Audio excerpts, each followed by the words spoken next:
Voor ons begin wil ek jou vinnig herinner aan al die potgooi-reekse wat ek by betrokke is. Daar's natuurlik klipkouers wat fokus op Afrikaanse entrepreneurs en impakmakers, Boerpot wat fokus op die besigheid van landbou, Nostalgooi, my nuutste reeks waar ek gesels met legendes van die Afrikaanse vermaaklikheidsindustrie, mense soos David Kramer, Anton Goosen, Sandra Prinsloo ensovoorts. En dan my 2 nuwe potgooi-reekse, Buscrush wat die Engelse boetie is van klipkouers, en dan Pot of Gold wat gefokus is op die besigheid van mynbou. As jy in Pretoria is, kom maak gerus 'n draai hierop by ons plek in die R21 Corporate Park, genaamd Bouma at 21, waar ons 'n café het, ons het coworking space, ons hierdie raadsaal uit en my atelier is hier. So, as jy is, kom drink gerus 'n koffie en kom sê hallo. Nommer 7 Media Produksie. Welkom by die John Deere Afrika potgooi reeks. Ek is jou gasheer, Jacques Passon.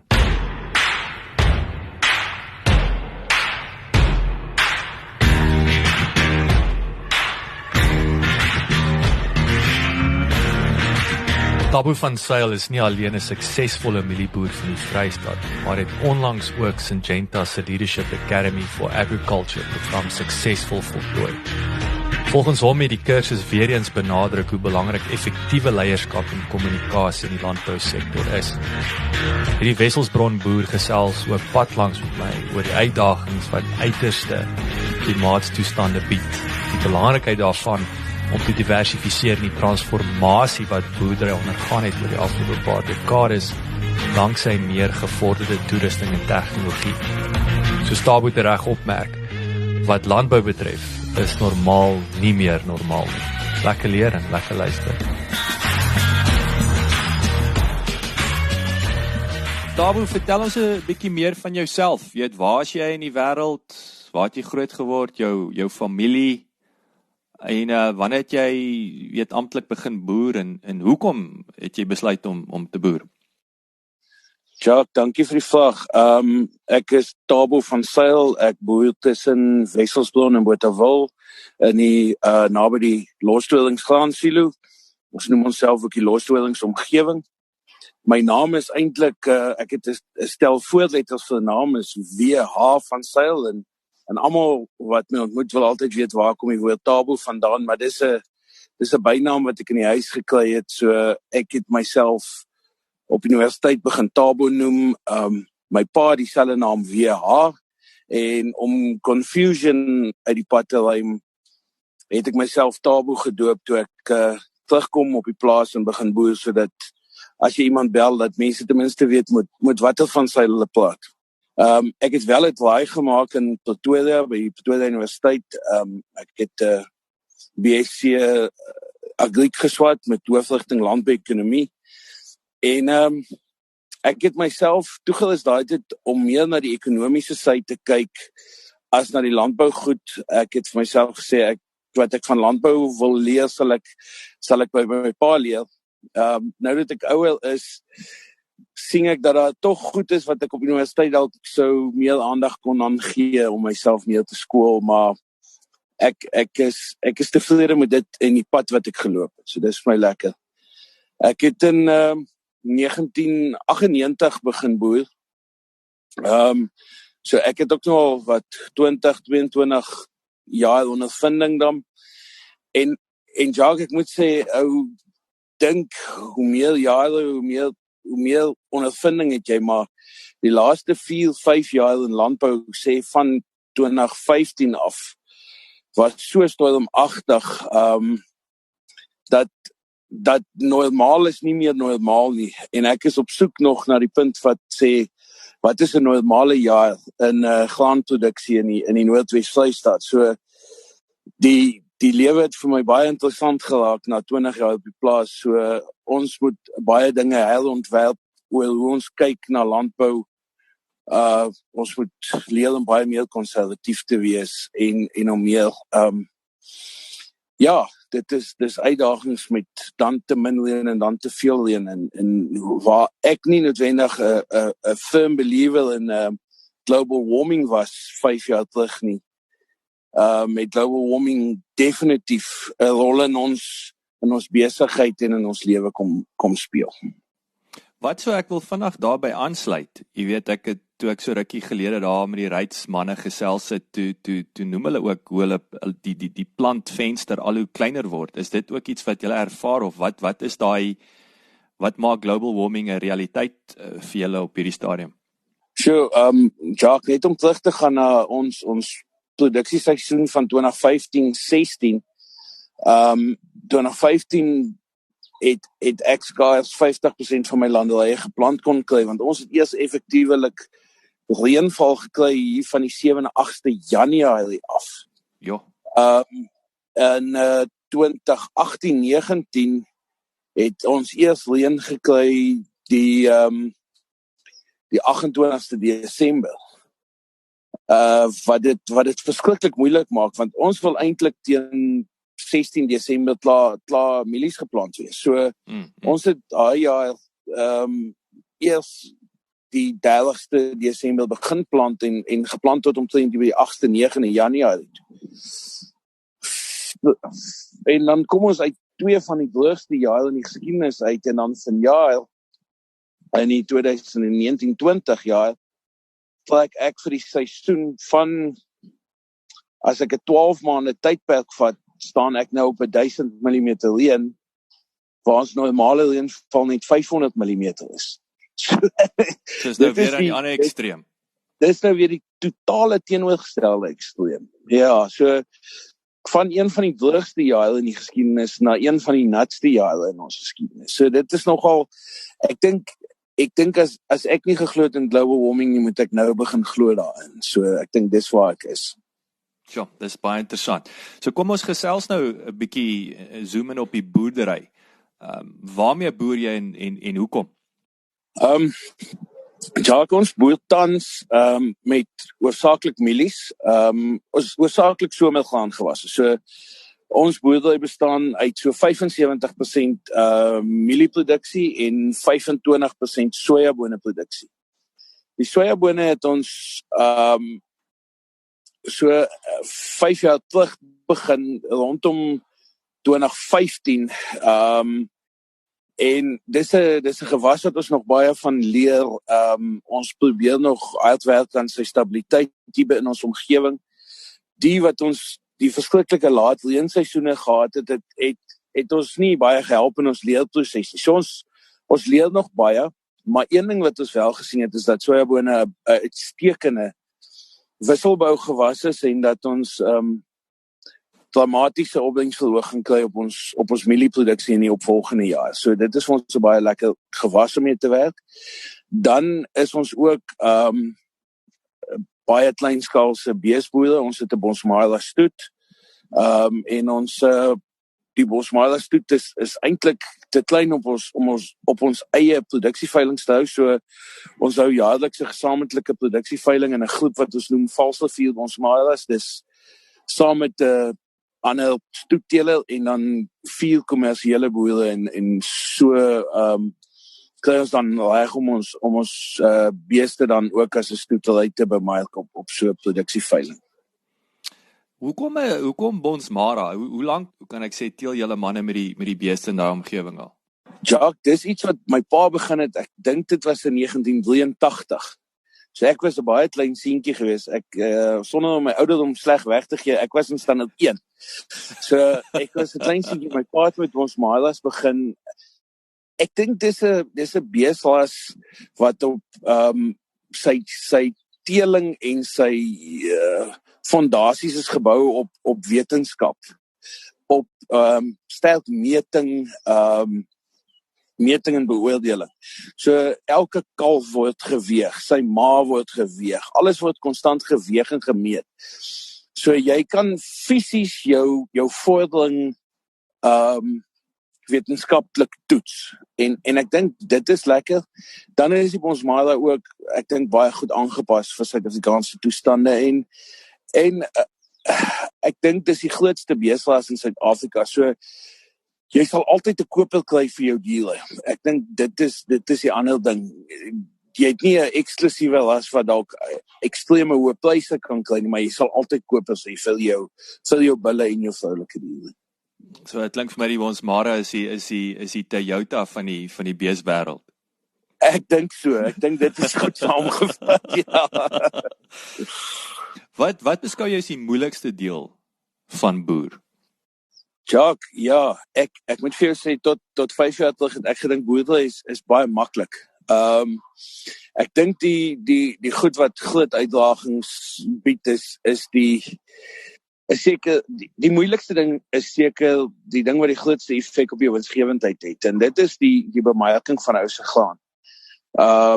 Om konstant op hoogte te wees wat in die melk en eintlik in die wêreld tendense aangaan, want Suid-Afrika is maar eintlik maar net nog 'n rolspeler in die wêreld. So ons ding meer as boere van die Vrystaat, maar meer moet boere in Illinois en Amerika en in Brazil en in Australië en waar die res van die wêreld, en dit het ons baie duidelik gesien met toe die Oosbloklande toegetree tot kwelingproduksie, het dit totaal en al onwinsgewend geword vir ons ouens in die Vrystaat of in die Noordwes Vrystaat om kwelling op groot skaal te produseer. So hier is nog ouens wat dit effektief regkry. Ons boere het opgehou om kwelling te produseer. Net om te sê ons is deel van 'n globale wêreld met uitdagings van daai kant af. So om 'n ou se graan effektief te bemark in 'n mark waar jy gewaarborg is van pryskommelinge van R3,000 'n ton families tot R2,200 ton in 'n kwessie van 3 maande en dan weer terug te gaan tot op vlakke van R2,600. Om die ding reg te kry is baie moeilik en ek het nog nie iemand ontmoet wat sê hy kry dit reg nie. So dit is seker een van die grootste uitdagings. So ek bedoel wat ek hoor is jy kan 'n baie suksesvolle oes hê, maar as jy die prys verkeerd kry, as jy daai deel opneek, dan is jou dae getel. Dis definitief so. En iets wat ek in die laaste 5 jaar met hierdie dramatiese klimaatskommelinge geleer het, is dat 'n ou miskien bietjie meer konservatief moet wees in jou bemarking van graan. En ek sal dit graag in my tweede helfte van my boerdery lewe graag in plek sou wil stel om 'n tipe van 'n Jesusbeleid te hê. Om in die 7 goeie jare 'n oes te bære, sodat ek in die maaljare dalk ook nog 'n vol oes in 'n silo iewers te hê wat ek kan bemark. Vir daai jaar wat jy dalk graan pleis, maar nie die geleentheid kry om te plant nie. Ek dink dit sal een van my doelwitte wees vir die volgende 10-15 jaar om dit in plek te stel, dat 'n ou die mense wat jy in jou boerdery agterlaat, dat jy daai dissipline en eintlik vangnet in plek sal stel. En ek neem aan dis ook die naaste wat 'n graanboer aan prysmaker gaan kom, want jy het opsies nou. Dis soos as jy nie daai bumper het nie, dan so ek sê beggars can't be choosers. Ek dink so. Ek dink dit gee vir jou daai vrymoedigheid om 'n ekstreme hoë prys te kan benut sonder dat jy al 'n pit geplant het. Dit gee jou ten minste daai vrymoedigheid en daai leverage. Ek dink dit is die soos wat jy stel dit baie goed om te sê die naaste aan prysmaker te kan kom. En wie help julle met in terme van daai om alles dop te hou, waar doen jy dit self? Is daar diensverskaffers? Hoe monitor jy en wie monitor? Ja, ek gebruik maar verskeie rolspelers. Ou monitor dit maar self, jy probeer jouself op hoogte hou van die dinge, maar kan nie 'n expert wees op alles in die lewe nie. En ek glo daaraan om experts te gebruik op verskillende vlakke en vakke in my besigheid of in ons besigheid. So gebruik ek in die verlede baie van Bosveldgraan gebruik gemaak. Tans gebruik ek baie van Senwes se Grainlink afdeling. Hulle om my te help om my mielies te pleis, om pleisingsstrategieë by mekaar te sit. So dit help as jy iemand het wat 'n expert is in wat hulle doen en jou kan advies gee en help met die pleising. Die Senwes Grainliek toepassing of app is spesifiek ontwerp om produsente en kliënte op hoogte te hou van die graanaandele op 'n daaglikse basis. Die toepassing is ontwerp om die jongste en toepaslikste inligting met betrekking tot die plaaslike en internasionale graanmarkte te verkry. Het sy dit betrekking het op mielieproduksie, geelmielies, sonneblomme, sorghum of soja. Dit lewer direkte, vars inligting in ware tyd, al die tyd. En baie belangrik, dis gratis. Die toepassing is boonop maklik om te navigeer. Alle afdelings is duidelik aangedui. Die inhoud is gestruktureer, maklik om te lees en sluit bekende terminologie in, wat alles bydra tot 'n aangename en insiggewende kliënteervaring. Dit is definitief 'n slim strategie. En so gepraat van, wat is die belangrikste besigheidsles of lesse wat vir jou uitstaan tot dusver? Weet jy, Jacques, daar's 'n paar dinge, en dis iets wat 'n ou optel in die boerdery gemeenskap hier by ons, is dat nie almal se besigheid net in graanboerdery is nie, dat almal 'n diversifikasie gedoen het iewers in 'n lewe. Al is dit om met wild te geboer te paar jaar terug en dalk nog steeds met wild te boer. So het my pa al in 1995 die visie gehad om 'n mieliemeele te begin. Dit was met die oorgang van een kanaalbemarkingsstelsel na vrye mark toe, en daai tyd het is al gesê dat 'n ou moet nader aan jou verbruiker van jou produk kom, jy moet nader aan jou kliënt beweeg. En dan het ons ook later aan 'n voerfabriek begin hier in 2014. En die besigheidsles wat ek daai uit geleer het is tweedelig. Die een ding is om jou besigheid te diversifiseer na ander fasette toe. Jy moet dit nog steeds kan verstaan, so dit moet ten minste armlengte van jou af wees dat jy die besigheid verstaan. En dat dit jou deurtrek deur moeilike siklusse. Die goed moet komplementerend tot mekaar wees, maar amper teenoorgestel tot die mark reageer. Dit haal hierdie ups and downs uit enige markvrou uit. Maar die belangrike les wat ek daar geleer het is as jy kan mielies plant, is jy nie noodwendig 'n meelenaar. En daarvoor moet jy die heel beste en bekwaamste personeel aanstel. En as daar iets is wat jy nie kan doen nie, is skryf jou 'n uitstekende bestuurder om daai besigheid vir jou te doen. En wat ou daai leer is dat jy's net 'n mens en jy kan nie alles self doen nie. En jy kan nie 'n expert in alles wees. Is om experts te kry om jou of te adviseer of om die werk vir jou te doen. Baie goeie advies. Is daar, ek wil dis nou dalk 'n moeilike vraag of nie, jy weet, en ek wil dis nou in basies soos hulle sê, dis om hy lekkende emmer met water in, jy stop al die gaatjies toe deur hoe meer jy jou eie waardeketting of die besighede in jou waardeketting besit. Is daar 'n persentasie wat jy kan sê, weet jy, omdat ons nou ons eie voer kraal en ons meele en alles, het ons nou extra 20% wins gemaak aan die einde van die jaar? Of is dit 'n moeilike som om te maak? Weet jy, die feit dat ek die boerdery se mielies aan die mieliemeele bemark, is daar 'n gedeelte wat jy 'n besparing doen, hantering, opberging, tussen agentkommissie en sulke goed wat hou definitief op spaar. Daar's definitief 'n winsgewendheid vir die boerdery kan daar uit. Ek dink die meele koop dalk ook 'n bietjie goedkoper sy mielies aan. Maar ek dink dit gaan meer oor in 'n dat 'n ou die kurwe glad maak, dat jy die spikes uithaal as jy na die totale besigheid kyk. Ek dink daarvoor is daar baie value.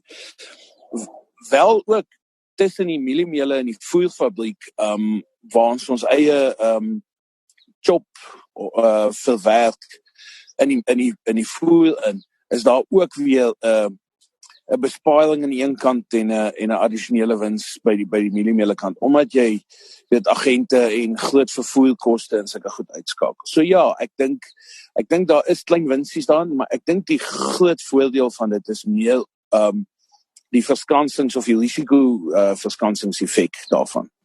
Yes, want jy kan nou aanhou voer verkoop al is het jy geen oes nie. En dit is dis waar dit gaan. Ja. Okay, so kom ons fokus 'n bietjie op toerusting en tegnologie. Ek wil jy het nou juis gepraat oor hoe belangrik die regte mense die spesialiste. So watter ander besighede, byvoorbeeld verskaffers en so aan het 'n groot invloed op jou sukses? Ja, Jacques, ek moet vir jou sê dis ongelooflik moeilik om uitsonderings daar te maak. Ek probeer myself in die boerdery omring met ouens wat ek self sien as experts. Aan die chemiekant maak ons gebruik van Syngenta. Ek glo hulle is van die multinationals of prinsipaalmaatskappye, ouens wat uitstekende produkte het, uitstekende reeks het, maar ook uitstekende naverkoopdiens.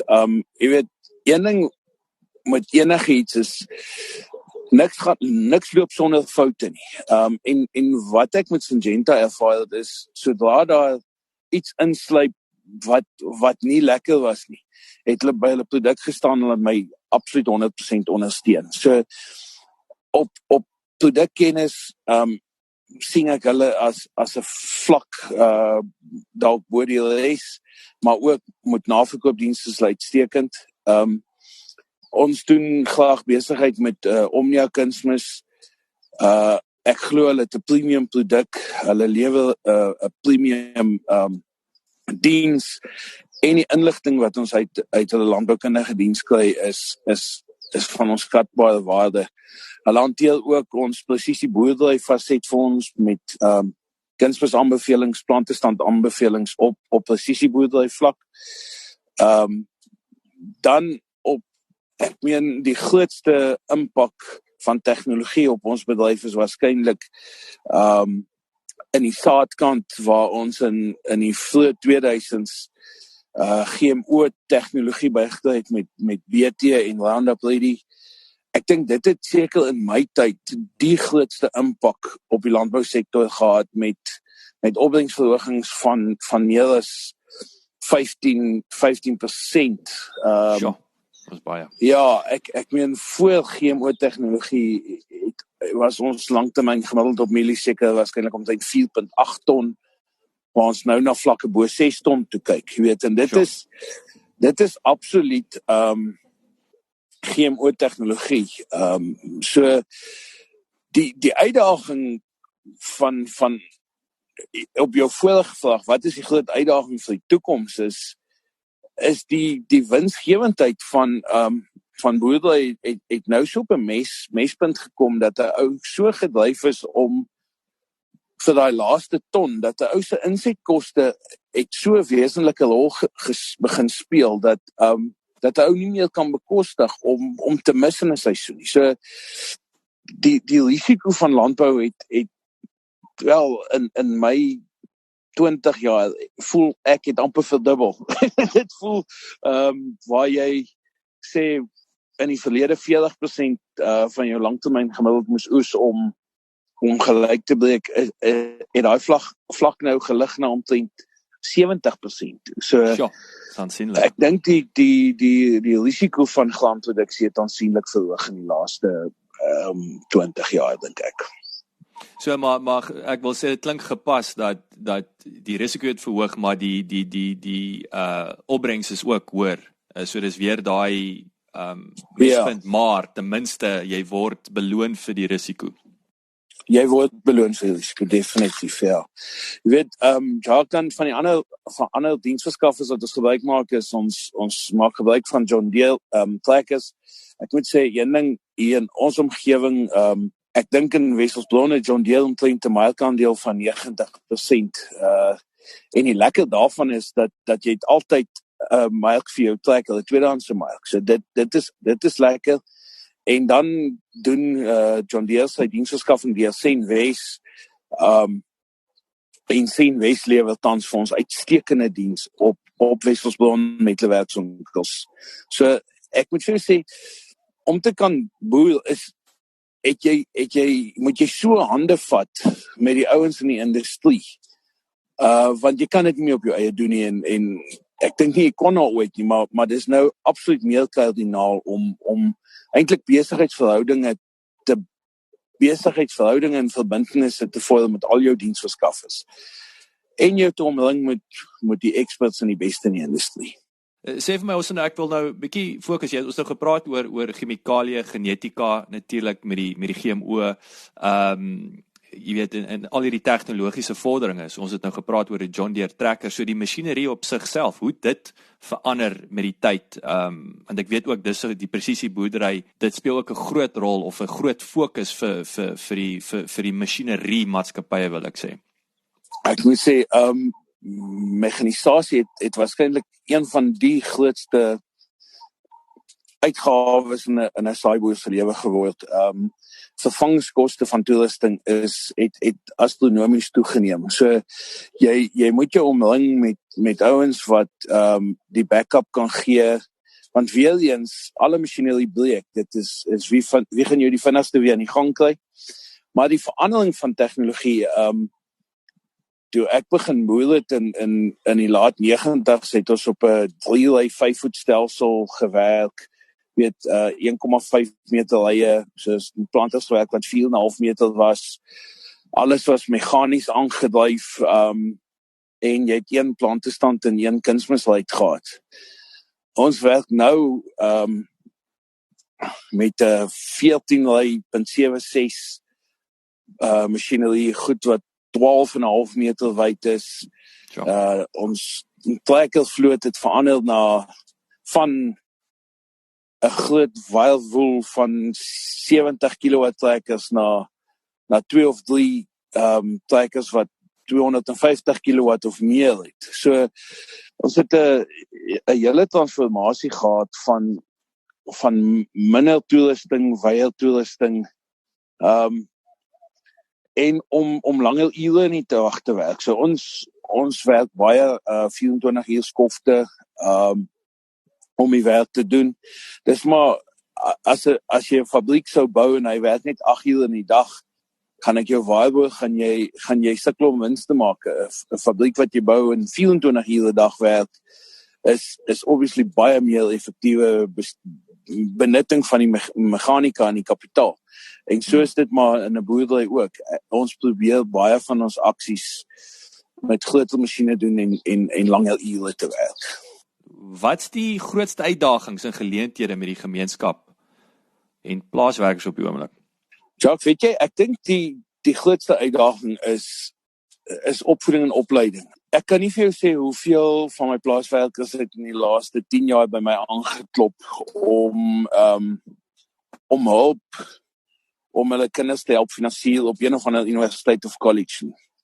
Ek voel dat die staat nie sy verpligtinge nakom rondom die finansiering van studente nie. Veral ouens wat uit die agtergeblewe gemeenskappe uitkom nie. Die struktuur van NFAS, die ouens is stadig, die gelde kom 6 maande laat in, die student kry nie sy verblyf betaal nie.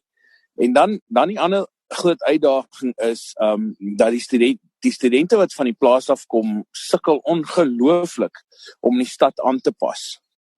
Jy weet, en dis 'n uitdaging om met goedkoop verblyf is 'n ou ver van kampus af. Dis 'n uitdaging om met jou kostes uit te kom, met transport, om op kampus te kom, om te studeer. En hulle sukkel met die aanpassing van klein dorpie na stad toe. Is 'n groot uitdaging. Ons het 'n plaaskool hier by ons, die skoolnaam is Itoki Setseng. Hy gaan van graad 1 tot in graad 12. die skool doen uitstekend akademies gewys, maar hulle sukkel om die kinders aan die wêreld bloot te stel want hulle het 'n gebrek aan befondsing. Dit is oorsakeklik plaaswerkers se kinders wat daar skool gaan, so hulle het ook nie die fondse om groot skoolfooie in die jaar by te dra nie. So die skool sukkel met 'n oorlewingsstryd. Al is die staat baie betrokke met finansiering, het die kinders nie die blootstelling tot die groot wêreld wat ander kinders moontlik in die stad het of van die ander tipe model C skole nie. So as gemeenskapsprojek het ons boerdery saam met die bemagtigingstrust van Senwes, hulle staan bekend as die Turbo Trust, het ons 'n projek geloods by die skool om 'n groentetuinprojek te hê. Die Turbo Trust het die infrastruktuur vir besproeiing en omheining en skadunet tonnels vir ons op te sit. Dit help ons ongelooflik baie. En dan het die diensverskaffers wat aan ons boerdery diens verskaf by name Omnia en Syngenta deur sy saadbemarking IntelliSeed het tot die projek toegetree en kry ons pyk of expert advies in groenteproduksie van ouens van Omnia of Syngenta se verspreide Laafveld Agrochem, en dan kry ons baie van ons kry al ons insette, ons kunsmis, saad en chemie gratis by hierdie diensverskaffers. Dit is 'n klein projek, dit is 'n 1 hektaar projek, maar dit stel ons in staat om groente te produseer vir die plaaslike mark, om groente te produseer vir die skool se voedingsskema, en so verdien ons inkomste vir die skool wat dan aangewend word om die infrastruktuur op te knap. Ons in die skool omheen, ons is besig om te werk aan 'n rekenaarsentrum, net alles om die kinders van die skool en die omgewing blootstelling te gee aan die groter wêreld daar buite. Hoe sien julle hierdie jonger generasie wat nou deurkom? Jy het nou jou ouer plaaswerkers, is daar, ek wil praat, jy weet, daai contingency wil ek sê, jy weet, is daar ook geleenthede vir die skoolkinders om op die plaas te kom werk, om oor te vat by sy pa, argument so halwe, of hoe kyk julle na daai aspek? Daai succession planning, ek weet nou nie wat die Afrikaans is nie. Ja, dit is nogal 'n ding. Ek dink die plaaswerkers, gemiddelde plaaswerker ouderdom is dramaties besig om te verouder. Die jonger generasie ouens wil ook die energie van die stad toe en ja, dit is nogal moeilik die opvolgplan. Ek dink wat die meeste ouens doen is om vakansiewerk te gee vir van die skoolkinders, veral omdat die plantseisoen val saam met jou Desembervakansie. So ons probeer van die ouer skoolkinders vakansiewerk te gee. Dis ook 'n goeie geleentheid om die kinders met potensiaal vir jou besigheid te probeer identifiseer. Want jy weet, dis nogal 'n plaaswerker is nie meer net iemand wat 'n graaf vashou nie. Dit is iemand wat moet tegnologie en mechanika moet werk. Dis ouens wat op 'n rekenaarskerm en 'n trekker moet kan baas raak. So jy het regtig jonger mense nodig in jou besigheid, maar om die regte ouens met die regte ywer en dryf te identifiseer. So dit is maar die manier hoe ons dit doen. Die ander probleem in die platteland is hier in die laaste 10 jaar 'n enorme konsolidasie van boerderye plaasgevind. Plase boerderye het aansienlik groter geword, die hoeveelheid boerderye het afgeneem, en dit het 'n dramatiese effek op eintlik employment gehad.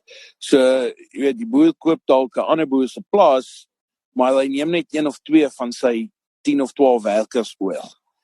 So die werkgeleentheid op die platteland het in die laaste 10 jaar met konsolidasie, dink ek, het werkgeleenthede afgeneem. So dit is nogal 'n ding, maar die opvolgplan bly in almal se koppe en dit bly 'n probleem om die regte jeug te identifiseer. En dan die ander ding is, ek dink nie dat die opleidingsstrukture vir jong plaaswerkers is nog nie lekker in plek nie. Ek dink dit is 'n tekortkoming. Ouens soos John Deere en Syngenta doen moeite met werk, trekker onderhoud of trekker instandhoudingsopleiding. Onderhoudse plaaswerkers in Syngenta doen gereeld kursusse oor die chemikalieë en hoe om chemikalieë reg te hanteer en te bestuur. Ek dink as meer van die diensverskaffers ou daarmee kan help, gaan dit ons help met opleiding.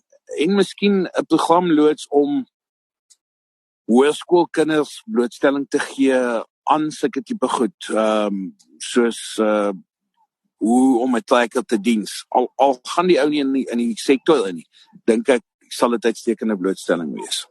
So dit is net om 'n bietjie om daai student, die jonger garde, vir hulle hierdie geleenthede te skep, want dit is ook nou vir my lekker aanknopingspunt, jy weet, so gepraat vir Syngenta, want julle het nou weer, ek weet jy was een van die alumni van die Grain Academy, ek dink hy's mos nou die Leadership Academy for Agriculture, sy nuwe naam. So, maar dis nou weer, ek wil sê, dis amper soos universiteit, nee, so dis nou weer, dit bedien nie daai hoërskoolstudent nie, maar ten minste is daar hierdie baie praktiese opleiding vir bestaande boere en natuurlik ouens wat belangstel in die landbou waardeketting. Vertel ons 'n bietjie meer daarvan, jou ervarings en wat jy geleer het. Jacques, ek moet sê, dis een van die groot voorregte in my lewe wat ek kon benut, is om die Syngenta Grain Academy te kon bywoon. Dit is 'n kursus wat aangebied word met die finansiële ondersteuning van Syngenta, met die reëling van Graan SA saam met die Universiteit van die Vrystaat se besigheidskool wat dit akkrediteer, en dan word aangebied deur 'n firma in Johannesburg met die naam Thinking Fusion. Thinking Fusion Africa ontwikkel die strategiese denk- en besluitnemingskapasiteit van uitvoerende en bestuurspanne.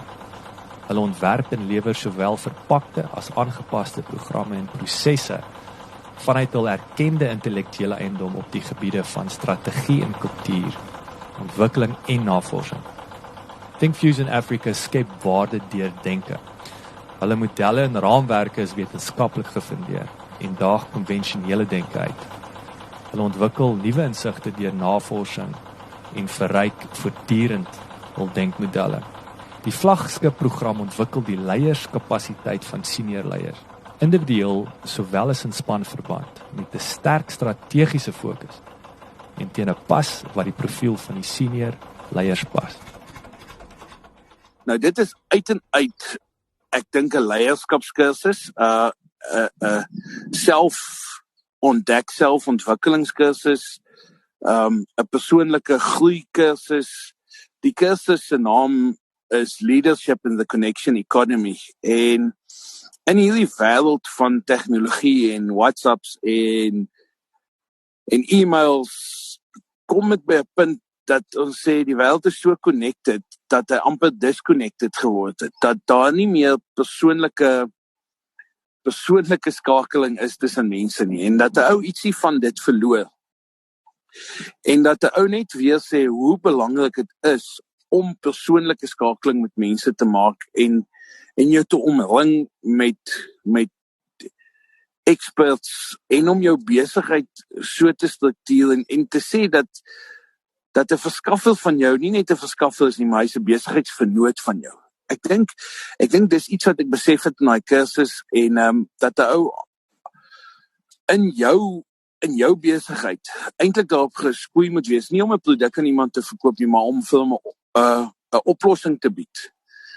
As ek mieliemeel verkoop, dan bied ek vir 'n ou oplossing om voedsel in sy winkel aan te hou. Sodat 'n ou moet werk en meer kyk dat jou besigheidsvernote meer, of jou kliënte en jou verskaffers eintlik jou besigheidsvernote is. En as 'n ou daai uitkyk het, dan ek dink dit het 'n groot verskil in my lewe gemaak. En die les van die kursus om te sê, daar is 'n leier in jou, om te weet wat se tipe leier jy is, hoe om dit te benut, en hoe om jou besigheid, jouself en jou familie te bestuur as sulks, en dan hoe om effektief te kommunikeer met ander mense.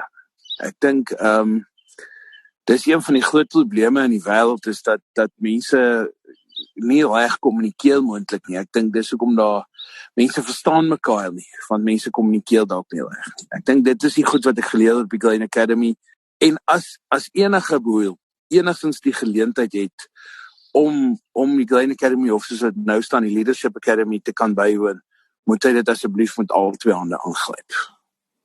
So, en ek Ben vertel my wat natuurlik van Syngenta, hy vertel toe vir my ook, julle man het sommer 'n Engelse les ook gekry, nee. Hy sê vir my daar's 'n paar manne wat wat is die enigste Engels wat hulle die afgelope 10 jaar gepraat het. So julle word geforseer om 'n bietjie die Engelse ding te doen.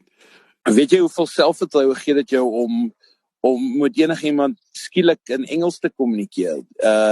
Die kursus is so 3 weke kursus, en vir 3 weke praat jy net Engels, behalwe met jou pel, praat jy dan nog Afrikaans, maar vir 3 weke praat jy net Engels, en daai blootstelling en oefening om in Engels te dink en te redeneer, is 'n enorme blootstelling gewees, en dit gee jou soveel selfvertroue om jouself in Engels te kan uitdruk. Ja, dis baie interessant, nee, mens sal nie dink jy het hierdie kwalitatiewe komponent van die kursus wat so baie beteken vir individue nie. Jy weet, ongeag nou die praktiese lesse en strategie wat jy plaas toe kan vat. Tabo, wat is een van jou belangrikste persoonlike doelwitte vir die jaar? Hallo Jacques, nee, na die Glen Academy wat ek gedoen het, het ek vir myself gesê, ek wil weer myself begin skool. En ek het vir 2 kursusse reeds in die verlede ingeskryf deur 'n distance learning groep wat hulle self noem Get Smarter.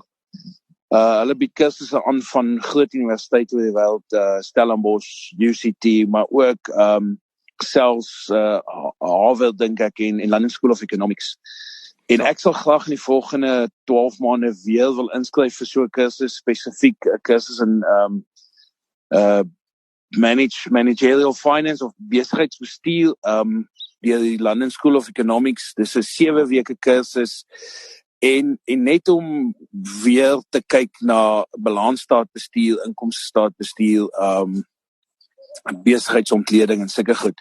So dis een van my goed wat ek graag sou wil doen in die volgende 12 maande, en ek sal graag wil tyd kry om te kyk of ek nie 2 storieboeke, sommer fiksieboeke te kan lees in die volgende 12 maande.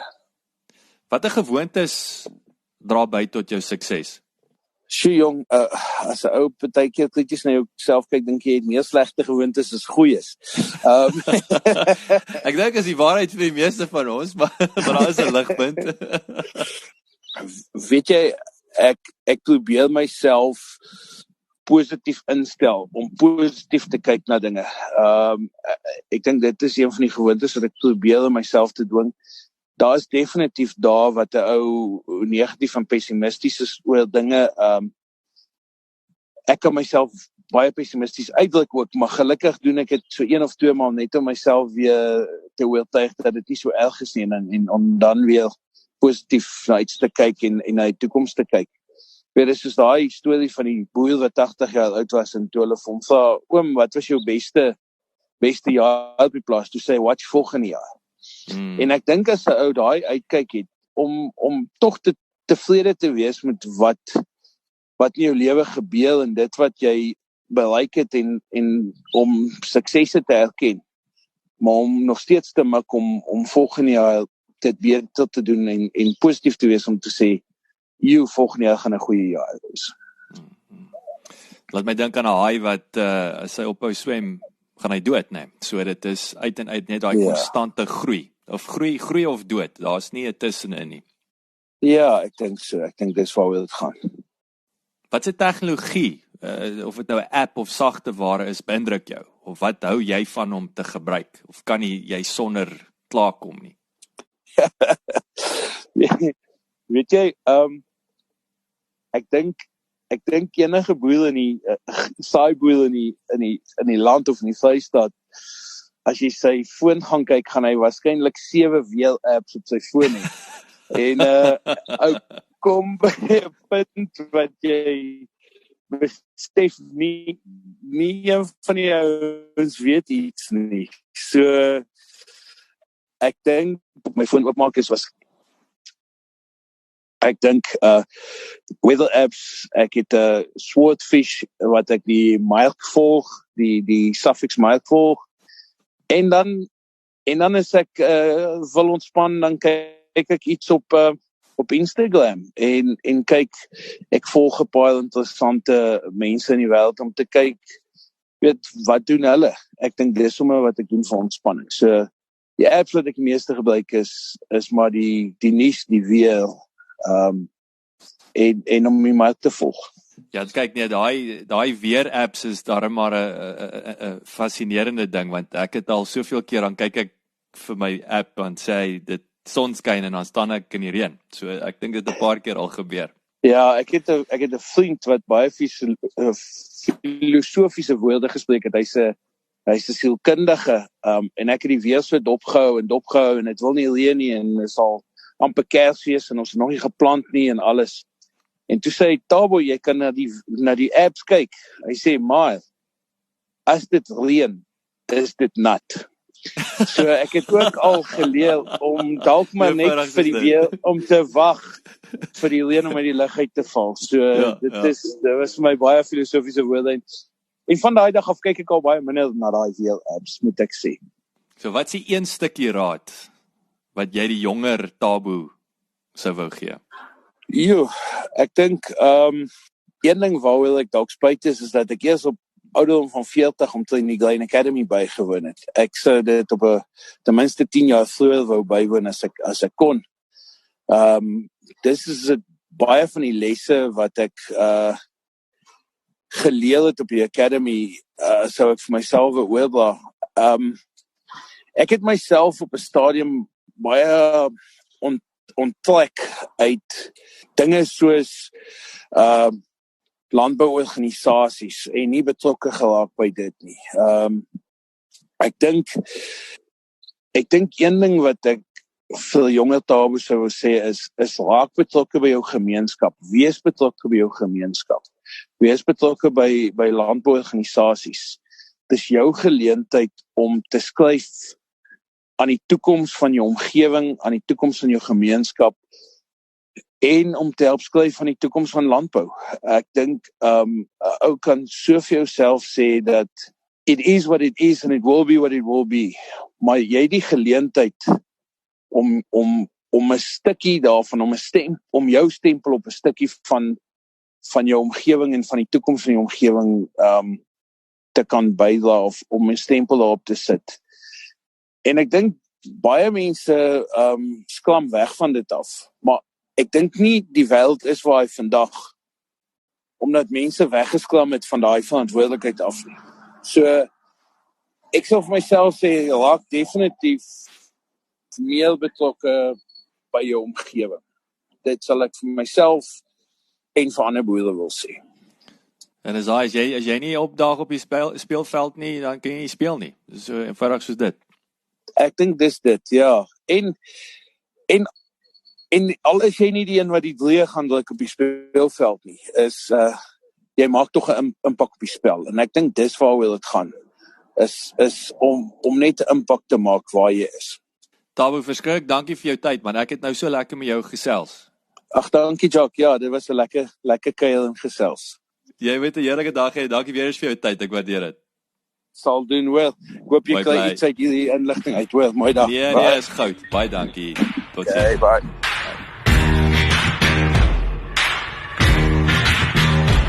Baie dankie dat jy geluister het. Onthou jy kan die John Deere podcast reeks kry op Apple Podcasts of Google Podcasts, Spotify of SoundCloud. As jy gehou het van hierdie episode en die reeks, asseblief deel dit met jou vriende en familie en ons sien uit om altyd van jou te hoor. So enige terugvoer sal ons op reg waardeer. Laat die wiele rol.